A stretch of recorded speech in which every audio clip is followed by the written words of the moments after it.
Hi there, I'm Shane Spiers, and welcome to another edition of the Performance Brief, where we give you one breakthrough business idea in just 5 minutes. My guest today is Patricia Fripp. Patricia, a very warm welcome. Where are you today and how are you today? Well, I shouldn't ask where because that seems obvious, but what's behind you? How are you today? I'm in San Francisco and I'm feeling fabulous. There's nothing I'd rather do than talk to you. Brilliant. That's lovely. Thank you. For those of you that don't know her, Patricia is a presentation skills expert, keynote speaker, executive speech coach, and sales presentation expert. For over 25 years, Patricia has helped executives, sales teams, engineers, and financial professionals make more sales, drive business results, and expand their influence. Kipling's Personal Finance wrote that the sixth best investment in your career is to learn presentation skills from Patricia Fripp. That's brilliant. So You just develop skills and keep going. And what is so good about the world that we now live in, Shane, is that with social media and websites, etc., it's so easy for the world to find out about you who doesn't know they're looking for you. Yeah. Brilliant. So, our topic today is how leaders inspire action and commitment in their presentations. And we have 5 minutes for the interview. Are you ready? Yes. Brilliant. Let me set my clock. So let's start. What is the number one secret of making a presentation great? The audience has to be interested in your subject. And you might think, well, what if they're not? The secret is you speak as an audience advocate.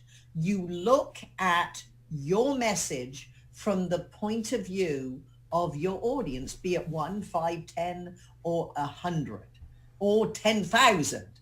So if an executive wants to inspire action and commitment, yes, it's fine to talk about the corporate plans and the return to shareholders, but they are much more concerned that they are at the right company at the right time, their career is bright, and when you get involved with this year's plan, your paychecks and commissions will go up. Wow. So what mistakes do most leaders make when creating a speech?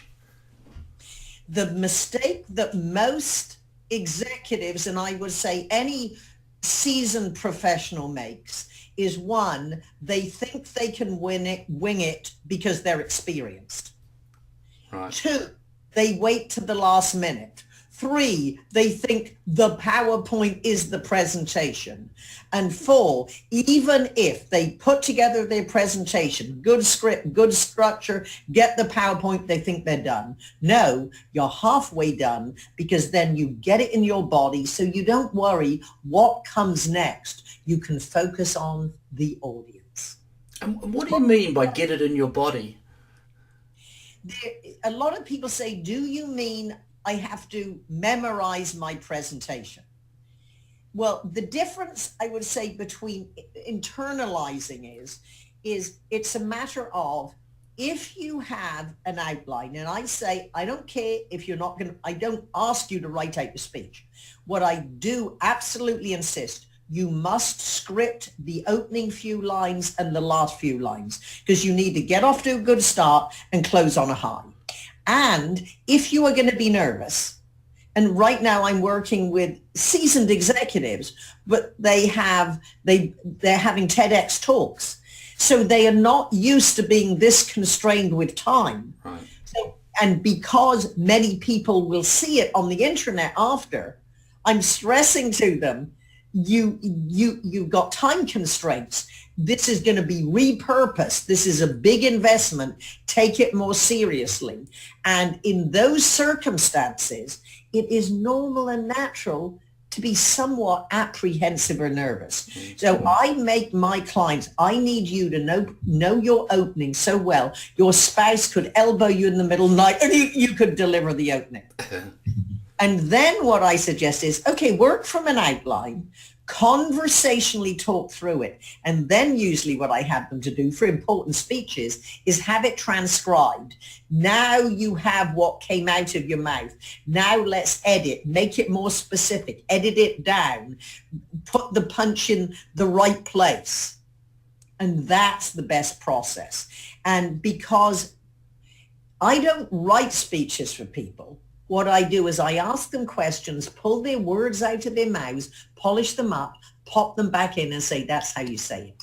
It's more, we conversationally write the speech. And that's easier to get in your body because it's a tightened version of what you would say. Right. And how can you persuade leaders to tell personal stories? You have to make sure they know the value. So for example, often when I'm helping people, well, when did you first know about strategy? Or what did you want to be when you were a little boy? Or, oh, tell me more about when your dad ran a gas station. And people always ask, do people want to hear this? And I say, yes, because it's very important if you want to inspire action and commitment, that the audience can see the person behind the position of their leader. That's the value of personal stories. Right. You can think, wow, I didn't know he didn't start rich. Yeah. Or, wow, he went to community college before he went to Harvard. Now you see this is a real hardworking guy just like me. Yeah. Oh, he loves his wife. I hope my husband talks about me the way he does his wife. It makes an emotional connection. And I grew up, Shane, hearing stories about how Winston Churchill would get on the radio and inspire action and commitment. He didn't need a PowerPoint. Understood the power of words. And when executives take their stories and their presentations as seriously, you kill the competition. Right. Brilliant, Patricia. We've come to the end of our time. This will be below the video, but for more resources on the subject, go to Patricia's website, www.frippvt.com. Thank you very much.